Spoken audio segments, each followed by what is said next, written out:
So, let's take a moment to come into a very beautifully coherent heart space together.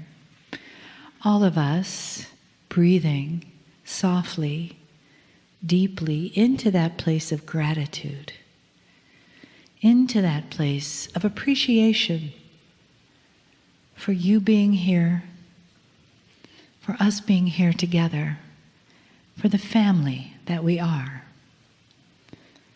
Caring for each other by showing up here and in the rest of our lives with the changes that we've learned about this weekend. With the compassion that we can open our hearts to ourselves and support ourselves and ourselves with compassion and healing, supporting the transformation that goes on every day as we move forward in this shift, this great shift. Take another breath.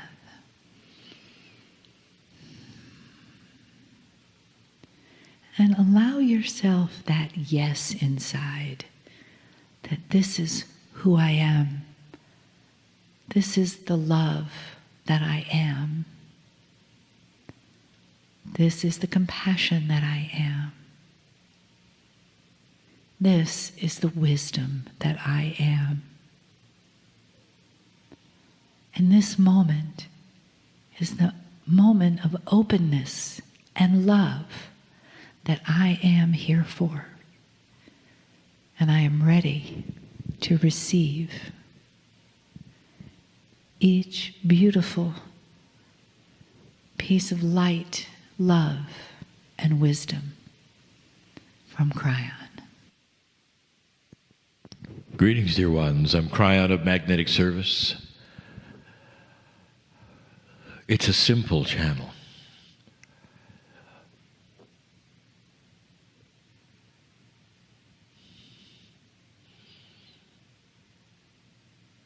I sit before those who are watching in meditation and listening, many after the fact. And we have spoken even this day about so many aspects. The training today was you with you.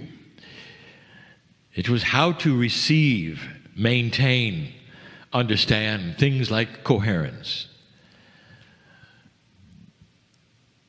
How to get into a position of consciousness that is more commensurate with a peaceful attitude. How to get to a place where you can see perhaps even the veil and maybe even get beyond it. All of these things that are studied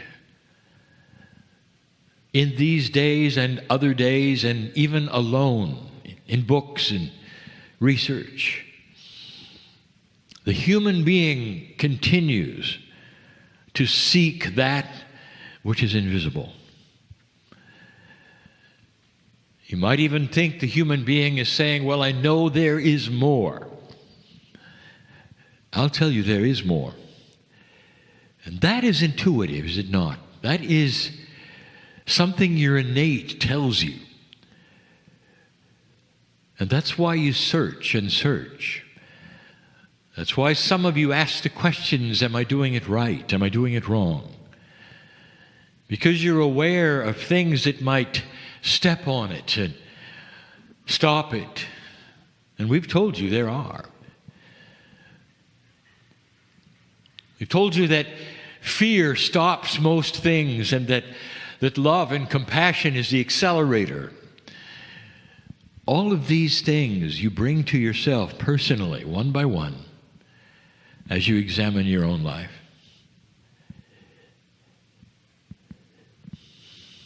You know, there is a reason why in certain belief systems the priests are called Father. there is a knowledge that perhaps is intuitive, that the central creative source of all things is like the love of a parent that's beautiful, a balanced parent, but beyond. And you'd be right. Not a bad parent, not a dysfunctional parent like perhaps you'd find in humanism, but instead a multi-dimensional creative source parent that knows no boundary when it comes to love and compassion and beauty. Can you imagine such a thing? That the Creator, if you wish to, is the Mother, Father, God, that all of the things that you think of, that you experience out of the womb, is also there on the other side of the veil. You'd be right to think that, and that is, if you want to even call it the mind of God. If you want to say, what does God think about? Well, first of all, God is not a human, so there is no thinking. But you'd say, you know what I mean. What is God doing? What is the perception of God toward me, toward humans, and all that? And I would say this. The perception, what God thinks about, if you want to say that,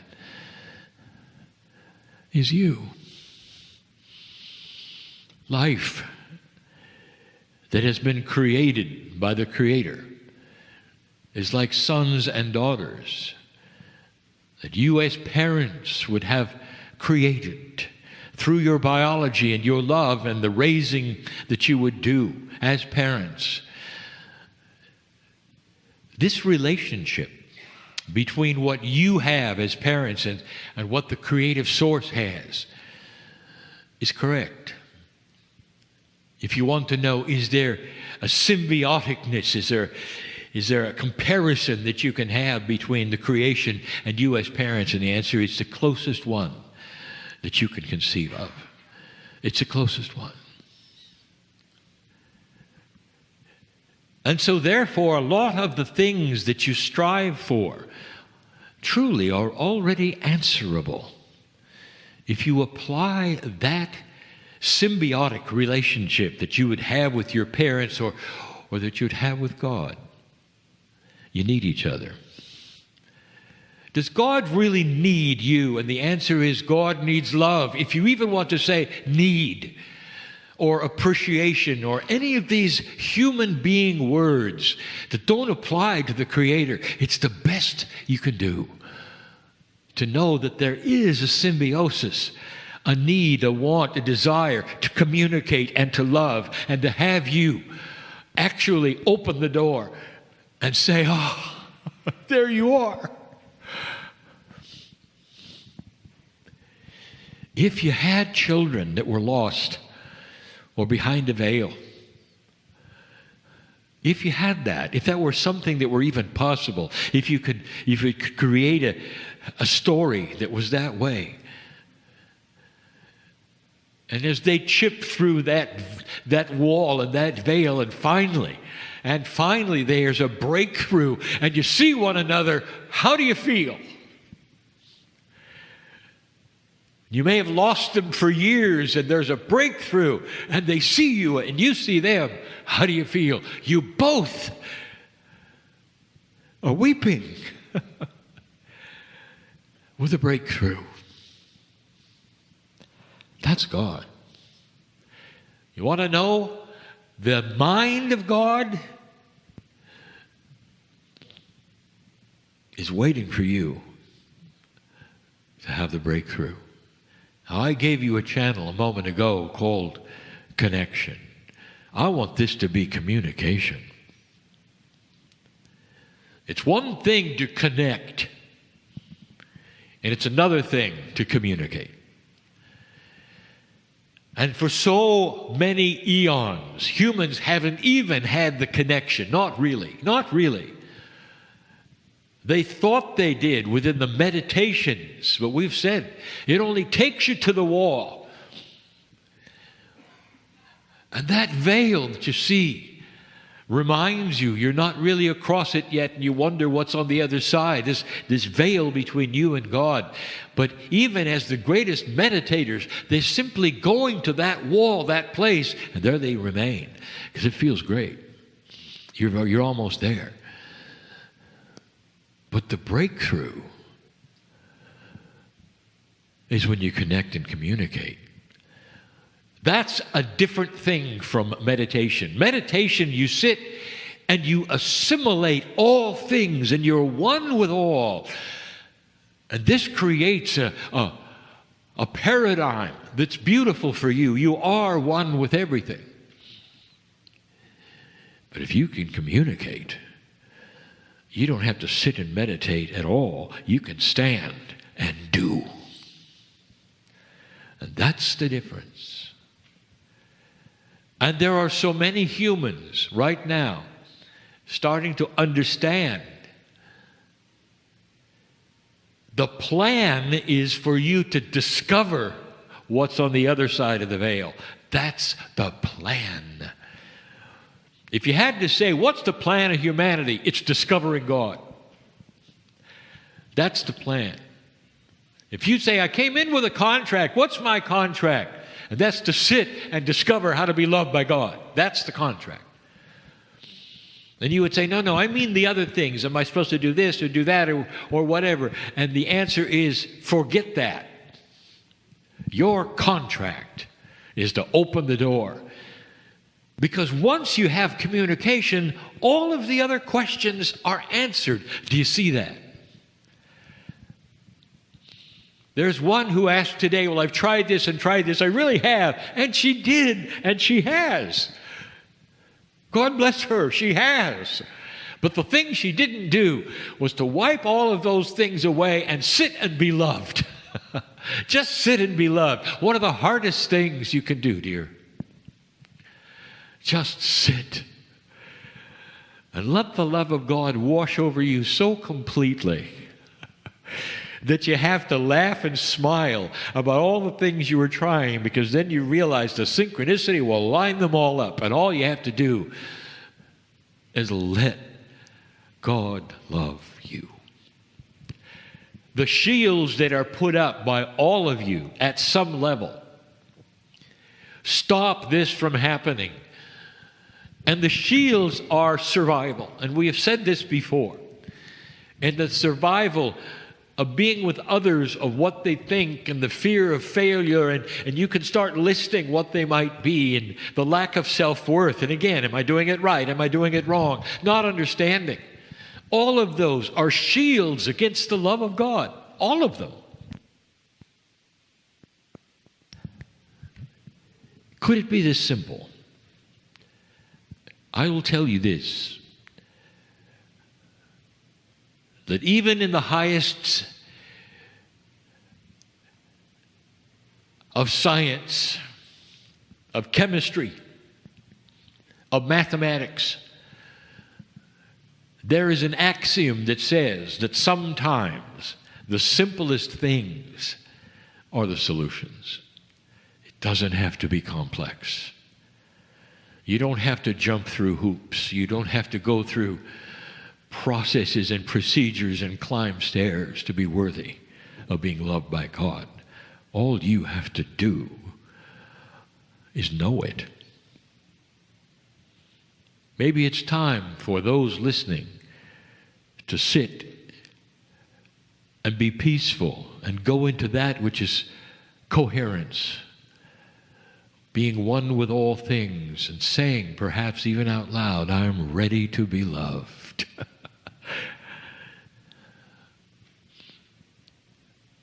30 years ago, almost, my partner, the engineer, sat in a chair. Total and complete unbeliever. Too smart to look, he was. And that's who he was. But through a set of circumstances,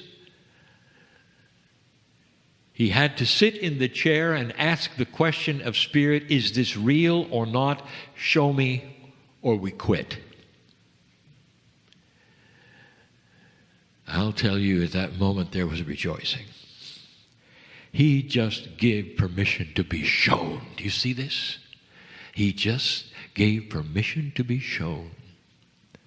And he sat in the chair and said, Kryon, if you're there, show me.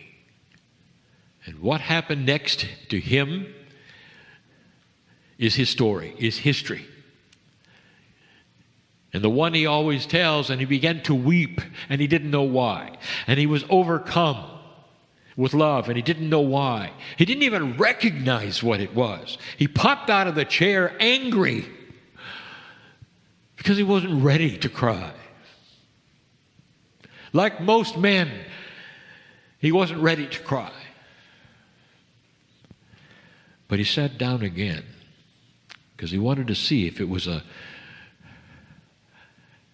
fluke, or whether he had created himself, or whether he was looking at a cause and effect reaction like you'd look for in science. And he sat in the chair, and it happened again and again. And there was no communication. There was no, I am Kryon. There was none of that. He wasn't ready for any of that. He was simply ready to be loved. That's all. And oh boy, did that make a difference from then to now. Because every time he sits in the chair, he expects what he got, and he gets it. Because he gave permission to sit and be shown, without any kinds of questions of, okay, well, how high should the chair be? How long do I sit? What's the temperature in the room that would be perfect for this experiment? Love's not that way. Love will grab you when it grabs you, and you know that. Even when you're not ready. And that is the basis of going through the veil. That's the basis of finding the love that is there to be found. And then all things will be added unto you. And that means that the things that you've asked about and questioned about, they'll come one by one, one by one. And you don't have to worry about how soon they're going to come. And don't dare ask. Because suddenly you're in this magic, if you want to call it, that world of multidimensionality where synchronicity starts to line up at its own timing, because synchronicity depends on others doing their thing as well as you doing your thing and being in the right place at the right time, and bam, there it is. Right when you didn't plan for it, it's there. How do you explain that? And there'll be those who say, well, you're so lucky to have had these things happen. And you'll smile and say, I am creating my own luck. And that's when they will pat you on the head and walk the other way. Too smart to look. These are the things that you are learning in metaphysics. There is more than meets the eye to absolutely every aspect and attribute of life itself. And you are about to discover some of the things that you've always wanted. But among all of them is peace. Personal, complete, and total peace will create a very long-lasting human who is resilient to disease. That is the secret of long life. That is the secret to health. And that is being peaceful to the point where you're always in a coherence of oneness with the creative source. And dear ones, if that's you, and if that's even partially you, I will tell you, you travel across the veil and back on a regular basis. There is no wall that will stop love, except that of unbelief. This is the message of Kryon, and always will be, and I'll be telling you these things for a very long time. because there are light workers listening who are understanding it, absorbing it, and want to hear more. And as they create light and oneness using these things that I have just described, they light the match in the dark room called Earth, and others start to see better because they have lit the match. And as others see better, they fear less about who's around them. And I've said it over and over, this is the principle of light. When you all can see each other clearly, you'll realize you're all the same. You want the same things for your children, and you want the same things for yourself. And you want to be peaceful, and you want to smile more, and you'd like to laugh a little, and you'd like to feel comfortable with your own life. And I just gave you the attributes of almost every single human being on the planet. And when that is finally discovered, through the mass media that you have, that some criticize, but you now can look at each other and talk to each other and discuss these things, there will be consensus. And with the consensus changes government and business and politics. That's the change that's coming, and it's at the grassroots level called you and love. You'll see. I'm about to close, and there are those who say this sounds too good. When, Kryon, when? When? I waited a long time. When? How long has it been since 2012? Oh, impatient one. In a few years, you want it all, don't you? And the answer is yes, you do. And the reason why, you want to know the reason why? Because your innate knows I'm right. Your innate can smell it. Peace on earth. You know I'm right. And you want it now because you can see it and smell it. It's almost like the meal is being cooked and you can hardly wait for it to be served. It will be, and you're going to be here when the time is right. Oh, dear old soul. Go from this place changed. And so it is. Long ago, Kryon said, don't read metaphysical material. And the reason for that is there's no delete key in your brain. So we don't want anything to be influencing my channeling. So you may be very up on some philosophies, some things, some authors, some ideas. I don't have a clue.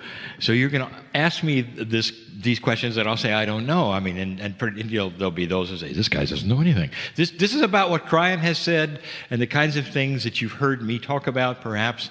But I just want to warn you, if you ask me about something I haven't read, and I'm not supposed to read, that's what's going to happen.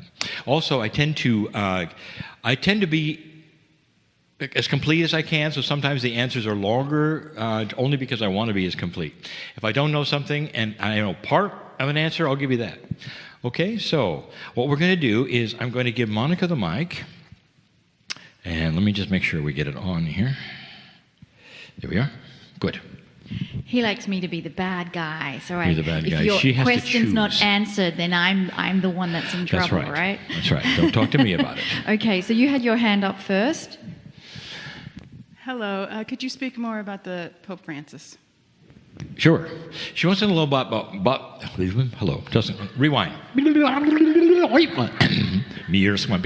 She wants to know a little more about Pope Francis.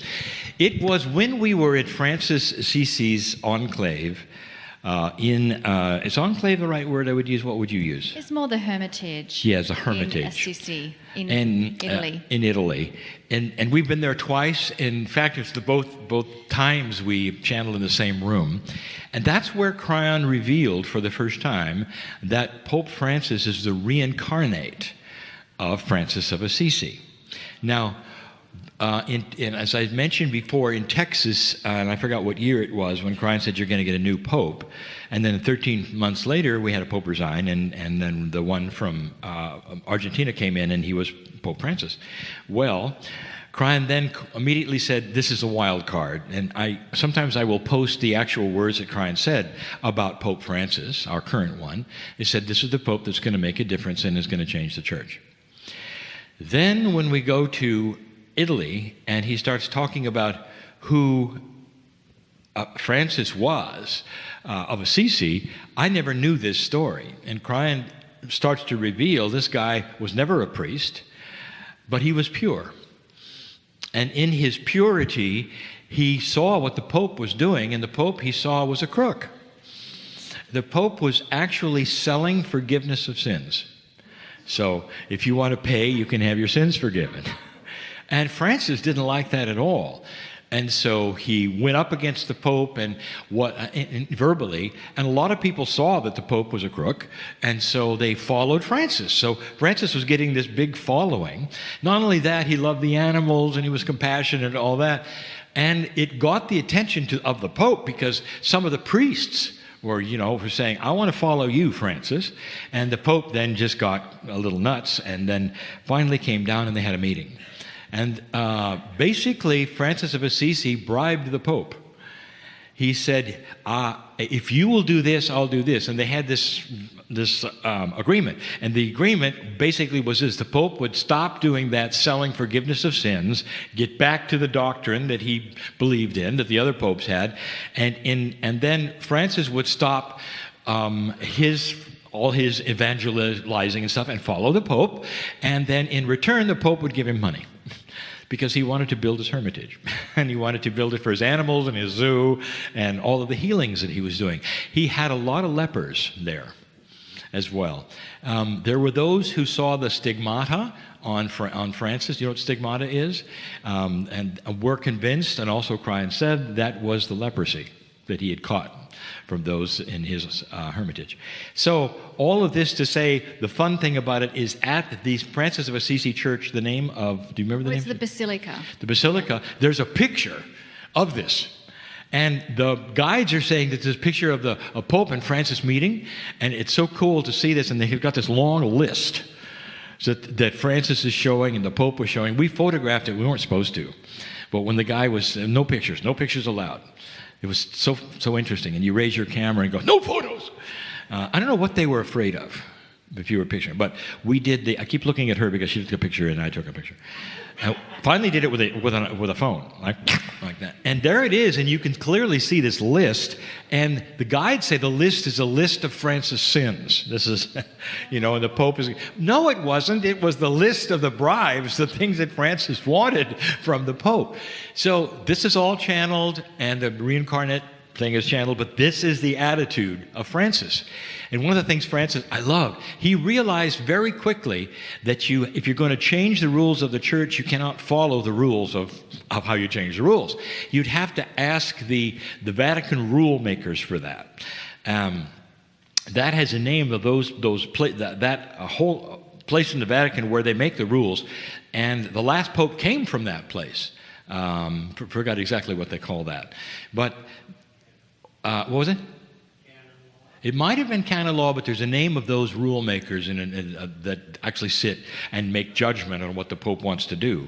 Well, that enclave, that particular group, by the way, is the ones who said no to, was it? Ecclesias. That's another term I'm not familiar with. Now you're giving all these terms, and I'm going to have to remember them. Yes, I know, because they're so good. What I want to tell you was that Pope John II actually wanted to change the pecking order of men and women for priesthood. He wanted women to go through training so they could be priests. And this group said no. So this is the group also that Ratzinger, the Pope that resigned, came out of. So Francis comes in, and you know how he makes changes? On airplanes with the press. And this is where he announced the whole different attitude on gays, forgiveness of this or that, talked about the Jews. All of these things he did with the press. He never asked the Vatican. And because it's for 1 billion Catholics, they hear the Pope saying it, and then it becomes the law. So this is what he's been doing that's very much like Francis did. Thanks. I know it was a long answer. I warned you. And there's also the first Pope, I believe, you see him on TED Talks. So if you have a look, check out some of the things. There's a beautiful footage of a young boy who is so distressed and crying, and he asks him to come, and he's whispering in the Pope's ear the question, and the question was, will my father go to hell because he didn't believe in God? And the response from the Pope was so compassionate. He didn't go to the doctrine, he just went to the compassion of comforting this boy. And that is just priceless.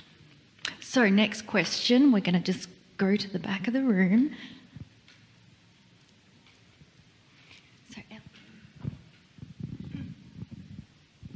Thank you. Yesterday you talked about the higher self, the Merkaba being the vehicle and then being the higher self. I didn't quite understand that, and I have a question how you describe the higher self. Right, and I don't blame you for not understanding. This is, if you really want to know what the higher self is, you would have to be in a place where we have to suspend linearity. And let me just say, it's like what I also said and what Kryon says, there's no such thing as where when you're dealing with multidimensional things. Because you can't, once you get out of 3D, it's interesting. Actually, we're in 4D, height, width, breadth, and time is number 4. Once you get out of 4D, you would think, well, we go to 5, wouldn't you? And then after that, you think you go to 6. Well, after you get out of 4, it goes 1, 2, 3, 4, all. And it does that because once you get out of 4, you suspend linearity. And linearity is counting 5, 6, 7, 8. So you can't go to the 5th dimension or the 6th. You go into this strange place where you have to suspend things in a row and wheres and ideas of places. And the higher self is right in that category. So to really understand the higher self, you've got to get a little strange and say whatever you want to try to get the perception. The reason I mentioned Merkaba is because this is the vehicle that Kryon talks about where you can see the patterning in your soul. And he says this is going to be, when we get in a multi-dimensional invention that can read quantum things, we'll see patterning in Merkabas. And it'll tell you a whole lot about your Akash, your health, all these things. But the actual higher self, although it may live partly in the Merkaba, is everywhere. It is everywhere. And this is something that Kryon has given in Channel. And he says that instead of a place where your higher self is, and I'll get to what it is, it is so much everywhere, it starts to explain how we can sense others that are not there, how we can sense others who have passed over, who are not there, how twins, for instance, with identical DNA, can actually sense things on both sides of the planet. It's a multidimensional part of themselves that they share. So what the higher self actually is, Kryon says defined, is the piece of the Creator that belongs to you. And that's as good as I can give it. The Merkaba is, I love that because it helps us to localize, maybe. The Merkaba supposedly is finite. It has a size of about 8 meters. Pretty big. And that means every single one of you is sitting, and that's about 8 feet or so. No, it's 24 feet, 8 meters, is sitting in everybody else's Merkaba. It's big. It's huge. And so that's your influence. And as a psychologist, I think you appreciate this. Have you ever gone to a movie, perhaps alone or with somebody else, and sat down next to somebody you don't know? It's very, very common. And then you got up and moved. Why? There's some apparatus in your field, if you want to call it, that senses dysfunction, sickness, negativity, fear, joy. And so you're sitting next to somebody who might be sick. That is your Merkaba interfacing with theirs. Any way you want to look at it. This is the ones who are starting to measure coherence now, we're going to get into that, are looking at fields and how far your field would go. And when you talk to Dr. Wolf a little later, she'll tell you about how far the field goes with your heart. This is wonderful information that's been measured. All of these are part of that higher self. Yeah, and it's. I think the relationship is not one is not the other. It's just one is a description of a little bit of where the other resides. Mm-hmm. Great. Next question right here. Hello, I'm not sure how to say this, but I understand that the Earth is going through like the Magellan or the Kuiper Belt, and we're getting really flooded with photonic energy. Does this have anything to do with elevating our consciousness, or? This is such a wonderful question. So do you mind if I correct the question? Thank you. Okay. What you've described as the photon energy and on the belt and all like that, it's worse than that. Much, much worse than that. What I have is a series of slides that I can't show you that would explain it all, and it would have the definitions from the physicists of what's going on. You have to understand just right away that our solar system goes around the galaxy. And in our lifetime and the lifetime of humanity, and as much as life has been on the planet, we've only gone a portion of that distance. So all that to say is that we are always in new space. So our solar system is always in places it's never been. But those places in all of our lifetime and everything else has been fairly similar until now. And the astronomers are looking out and saying, something's coming. And that something appears to be a massive amount of energy. Whether it's photon energy or something, when I say it's worse, it's not that, it's radiation. And it's radiation that we have not seen before or identified before. We're coming out of the bubble we used to be in. Now, this is science. This is not metaphysics. This is not what Kryon has said. Kryon talked about this a lot. It was a man named Dieter Broer, who is also a mathematician and an author and a German. And this man is the head of some of the highest thinkers and Nobel Prize winners. And he commented on this. And it's a quote, and I just about dropped my jaw because of his comment. He would never be in a meeting like this. And his comment on what is going on, he says, we are moving into another kind of radiation.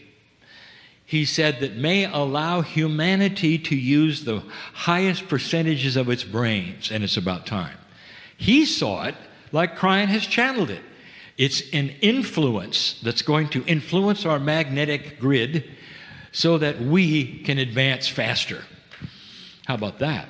Yes, sir. I'm doing this because I'm... Sure. Let's wait for the microphone and you can ask your question. Because he's asking about the question. And I'm going to continue. Yes. I don't believe in soulmates because I don't think souls were made in tandem. But I am intrigued by the idea of a consort. And no one's ever, any things that I've read, ever talked about consorts. I haven't heard the word consort, but can I want to just go back to finalize the last one. Does that help you on this last question? Did we complete it before we go to consort? Is it affecting the way we're feeling? Yes. All of the aches and pains and and it's starting now because it's not there. It's there. We mush into these things, and it's already affecting especially higher consciousness people. And so if it's aches and pains, and you would say, well, what do we do about it? It's temporary. If you recognize what's going on, our field and everything else is moving into other energies. Even the channel today talked about that. We're moving into other, yes. And so it's not, talk to some other people, especially perhaps, talk to some younger people who are experiencing it also. Because we tend to equate it with age. We say, okay, I'm getting older, therefore I'm getting more achy and all like that. And I've heard this from 20-year-olds. Yeah. One more clarification. Yeah. Is that affecting the Schumann resonance too? Yes, and that's another question nobody's asked in the Schumann resonance, and I'll get to that. I'm not an authority. Greg Braden is an authority. He's a geologist. The Schumann resonant frequency is not a frequency. It's a group. And the fundamental of that group is one frequency. They talk about it all, but there's many, many frequencies in the Schumann resonance groupage. And so you can't just say the Schumann resonant frequency. And the last time I talked to Greg and he answered this question on stage, he said it is changing. And as a geologist, he said it's always been the same, fairly low for hundreds of years, really, or as long as they measured it, and now it's shifting. So I believe that is related as well. So that's Gaia differences. So back to the other question. I love this whole idea. Okay, we have the terminology soulmate. We have a terminology twin flames. You probably heard that. You've had all manner of things that would say souls are related or together or whatever. And Kryon comes in and says, this is probably the most complicated thing that you can ever even bring up. Because we look at a soul as, you've got a soul with your name on it. And Kryon says, not exactly. That it is a group. Now there's your consort.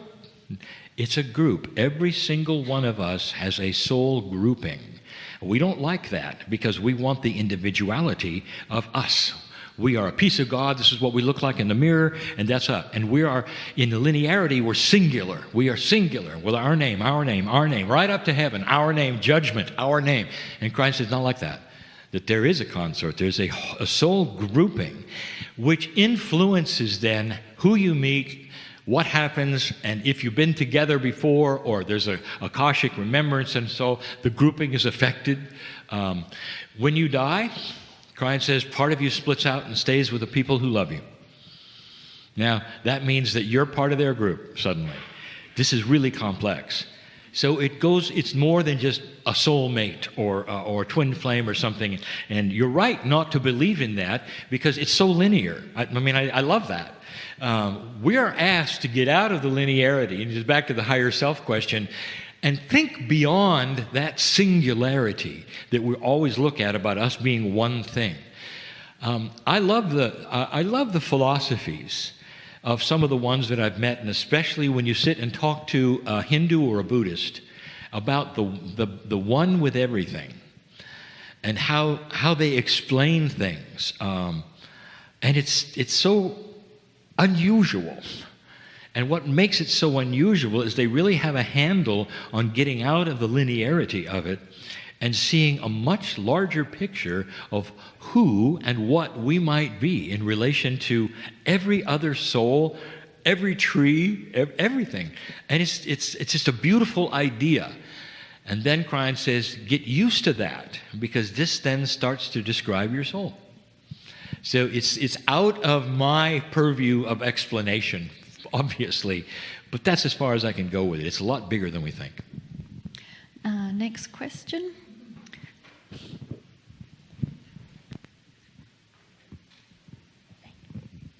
Okay, it's kind of in the same line. So I'm wondering if there is a one soul that has many aspects, and we think of those aspects as individuals. Is that similar? It could be, but I haven't heard it addressed that way.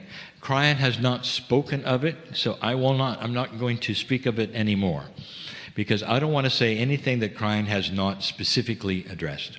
Fair? Thank you. Okay, next question. My question deals with fiat currency and the crypto technology, blockchain that we're going into. I wonder if Kryon said anything in respect to that, and whether the gold and silver ratios may come back into our monetary system. When we're talking about those things, a lot of things come up, and the people who don't know, especially blockchain and all of that, that's a cryptology system that is, what would you say, is fairly new, and also is fairly secure. It's brand new. It's already started. It's going to be the heart of perhaps banking. But there's more than that. And Kryon says you're going to start seeing numbers differently. And this then gets into what I'm convinced of, and I'm not going to dwell on this because I could dwell on it a lot, is that he says when you discover the power of base 12, everything will change. Now that's not an answer to your question, but that's as good as I've gotten. I know what blockchain is, I know how it works, I'm very impressed with it, I know it's going to be the future for truly secure communication. But that's just the tip of the iceberg. If you can do it in base 12, and what Kryon has said, then you're going to ally yourself with the way nature works, which is all base 12. Next question. Yes, mine is related to where we are in the cosmos as well. And that we're moving into this radiation, new radiation.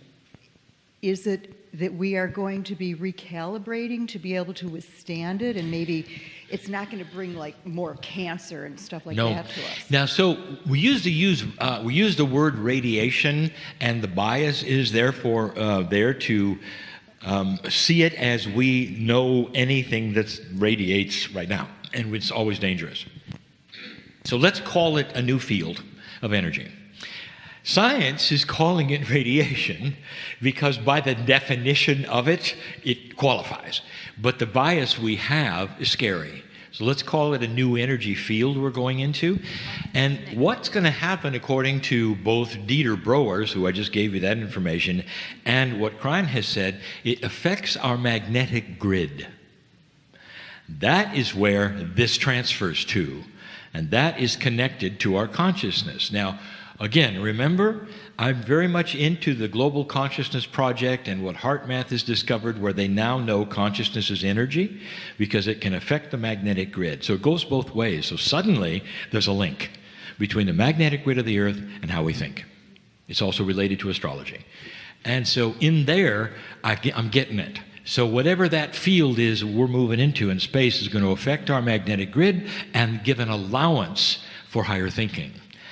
Faster, perhaps more inventions, perhaps a better understanding of why we need peace on Earth. A higher consciousness will do that. That's what higher consciousness is all about. So that's how I see it as opposed to radiation, as we know it. Our cellular structure, I think, is going to be affected more by how we think about it.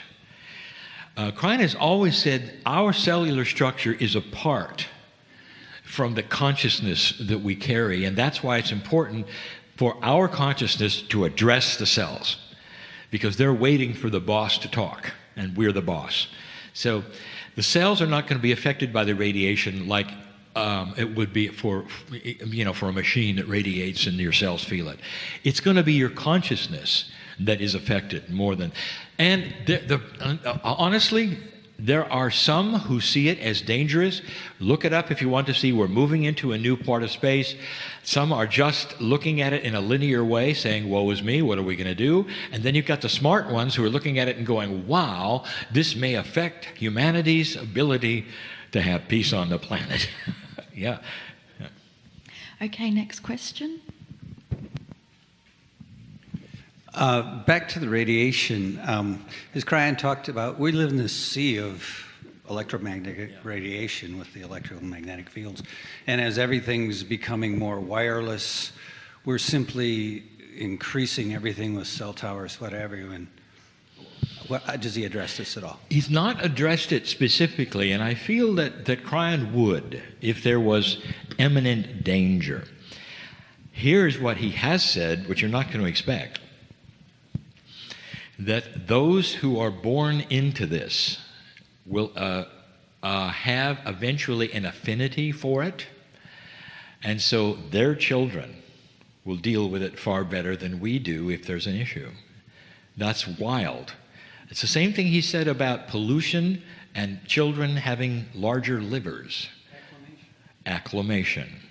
So if there is a problem with it, it's interesting to hear Kryon say that will be dealt with in time. Doesn't make it right. He doesn't make it, if we've got something that's dangerous, we should stop it. But in addition, Kryon says that the kids are going to be, there's going to be acclimation, and they're going to live with it. So that's what I know. And the twitch will go away in a couple weeks. Yeah. and the twitch. I've noticed a twitch.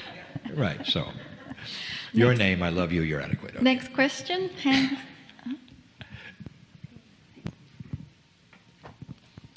Can you speak on the veil and when someone thinks that they're standing at the veil but hasn't went through yet?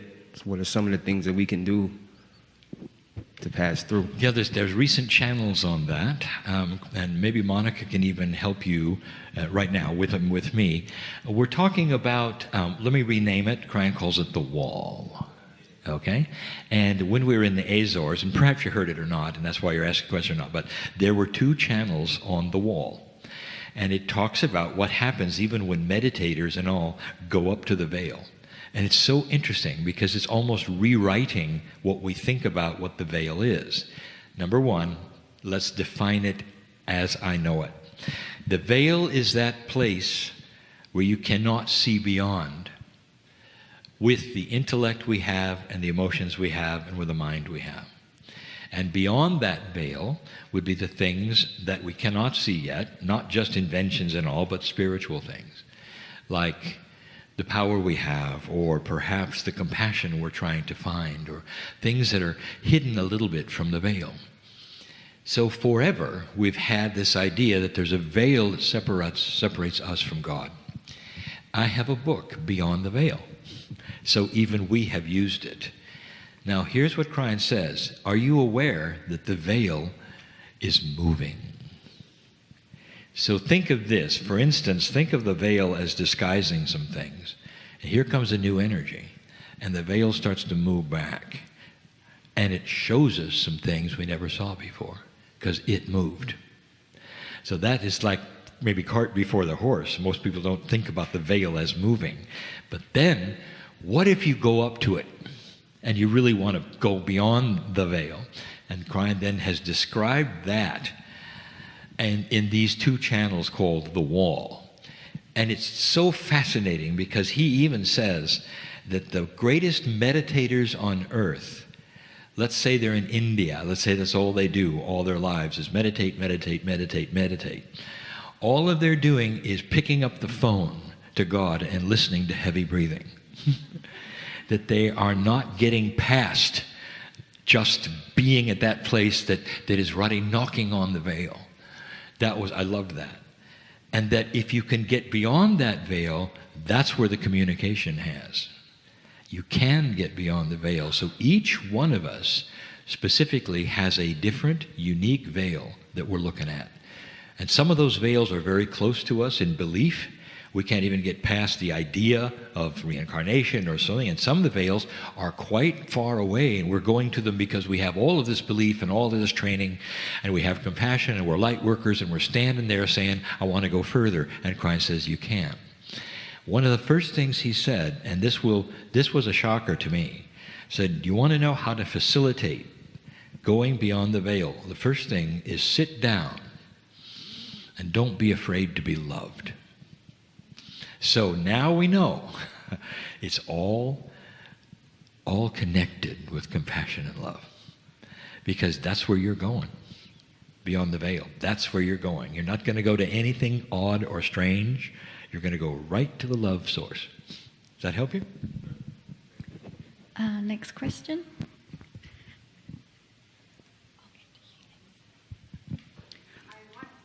I'll get to you after her. Yeah. Do you have any comment on fractal patterns and our interaction with them? No. Except that Greg Braden has talked about the fractals of time. I showed the book yesterday. We know that there's fractals in absolutely everything. I like the fact that however small you go down, even if you could see atomic structure, there'd probably be fractals. So we know it's a basis of physics and life. And we know that there's got to be secrets there as well. And it's the patterning of the fractals that is going to lead eventually, I think, to some of the inventions that Kryon talks about. Okay. So, just want to thank you. I want to ask you about for help. The children this morning that we see come in with already an advantage. Those of us who are past the 40-year mark or 50-year mark don't have those advantages. And I feel myself, you've given us a great deal of help in regard to self-talk, to tell yourself, I am you thing, most benevolent outcomes, I request most benevolent outcomes. You have given us great help and tools. But I feel myself constantly flipping in and out. I want tools and help reaching the meld point you have, because whenever I re-enter real world, I am so used to eating with my right hand, as Adironda yesterday would say. Just referring to so eating with the other hand. We get so used to doing things one way. Yes. Excuse me. Oh, sure, yes. I run around all my life pushing to move energy. Mm-hmm. And I am realizing now that things fall into place in co-creation and meld if you can get there. But I find myself constantly flipping back and forth. You're not back alone. And forth. And I'm going to answer it. Thank You're you. not And alone. I don't know how to stay there. I envy the story I hear of you, exactly what you're right, saying. getting on and getting the airport thing, because Yeah. I'm trying to push That's right. real reality. I would forgive me. stand here. asking I would for stand here next to Marilyn Harper, and she'll give you the same answer. And I don't want to make you wrong or feel bad or anything else, but I will tell you, and I'm going to read you right now. And the problem is you're asking instead of owning. I listened to you very carefully, and I listened to your question, and it was there twice. I want, I ask, I am. And it was never I am. You're not owning it. Instead of asking, demand it. You are it. And you're going to find it there a lot faster. I'm telling you this because I learned this. I had to go there. I am from a Christian background. We kneel before God and ask for things. That is eating with your right hand. That's eating with your right hand. And so what I had to learn, and it just sounded like super egotism, is I started then demanding to myself, this is what's going to happen because we are part of the Creator. I'm talking to you, behave. So I was owning it with every single cell, with all of my consciousness. I was not asking my cells. I was talking to them in a way that they had to listen because I'm the boss. That's the difference. Yeah. That's right. So that's right. I am you. Now, the reason I refer to Marilyn...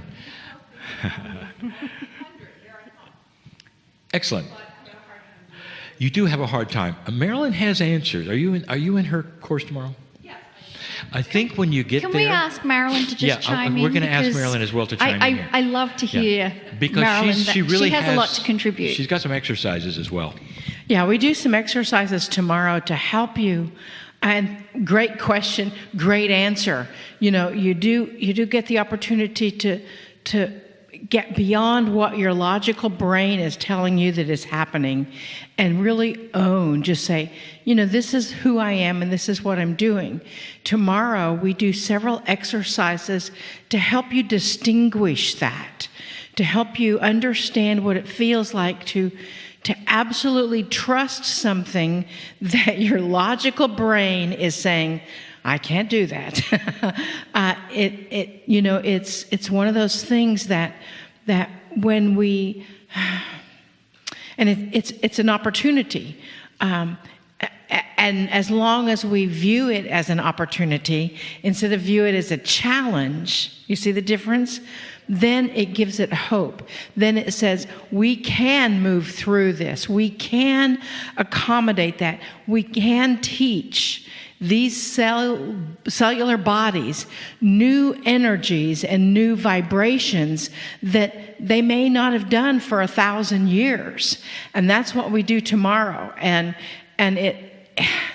it works, as we say in Kansas, it works like a banshee. We don't even know what that means, but it works so well to help us. What we do is we help get that conscious out of the way so you can own it, so you can just say, I can do this. I know I can do this. And you feel that in every cell of your body, and we do it at a step-by-step process that's so simple that everybody can own it and everybody can experience it. So great answer. Thank you. What a great commercial. And you're not probably going to understand this. We're out of time, but I want to honor one more question. I want it to be the man in the red shirt, and I know he's asked too many questions for one person, but I like his questions. Because you're a seeker, my friend. Do we have time for a question from Colin after? We have, all right, Colin and this man. Let's go to the man in the red shirt first. I'm sorry, I don't know your name, sir. You had a comment? Yeah, because you were commenting our comment. Well, it has to do with. Put it in the microphone. Well, I think they can hear because I'm a pretty loud speaker. No, we're recording, so can you? We're recording it, yes. Oh, okay. I go walking every other day. I go walk as fast as I can, and I talk to myself. And I mean literally loudly. I mean, well, not. You don't have many friends, do you? So I'm sorry. I've come up with what I call walking mantra. And so I self-speak. So I talk to myself. I say, different things, but it's always something positive. And so I'm thinking that's kind of that's why I wanted to call on you. That is actually terrific. And Monica's written the affirmation cards, and it says we're supposed to speak them out loud. Your body listens to what you say. Yeah. So don't ask. And there's ways of actually phrasing things if you're going to talk to yourselves, and Dr. Wolf knows that. You can phrase things one way which sounds like you're unsure, and another way which sounds like you're actually calling for it to happen. Mantras. This is what it is. But that's all part of that. So last and question. Colin, you're last. Last question. I'm sorry, we're out of time. Oh, no. Thank you very much. Yes, I knew. That's right. I was going to ask a question about base 12, but I'm actually going to ask a different question, all right, given this conversation, which is, could you talk a little bit more about the channels that Kryon gave with the specific affirmations, the things to say to your cells and your cellular structure to actually order things? I wish I had that, but the way I tell you is you've got to think about everything you say. You can sit down. That's right.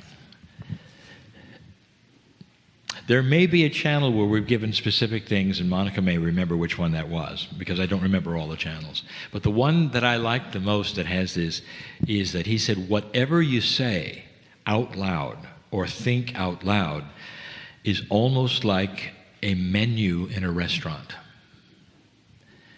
And that's what you're ordering, and that's what you're going to get. Now start thinking about what you say out loud, because this is your consciousness talking to your body, and it's listening. I am so guilty of certain phrases that I've stopped saying. That was a habit. It was eating with my right hand. And that was things that would happen. I'd drop stuff or whatever, and I'd go, oh, great, I knew that would happen. Now, what have I just said to the universe? Bring it on. You knew that would happen. It's going to happen again and again and again and again, and you're going to bump your head and whatever. And I realized, my God, I was ordering on a menu. And so that then made me think about what I say, how I react, even to when somebody says something to me, and how I would react to it. I am actually thinking about how I can reconstruct and rephrase in positive ways, because my body is listening to everything I say, especially when I'm alone and mumble to myself about certain kinds of things. And I've had to learn to eat with my left hand in those ways.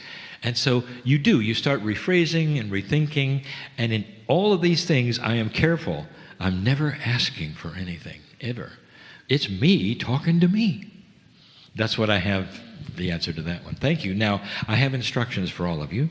I'm going on a break. I know that if you didn't get your question answered, you're thinking about running to the table and asking me anyway, aren't you?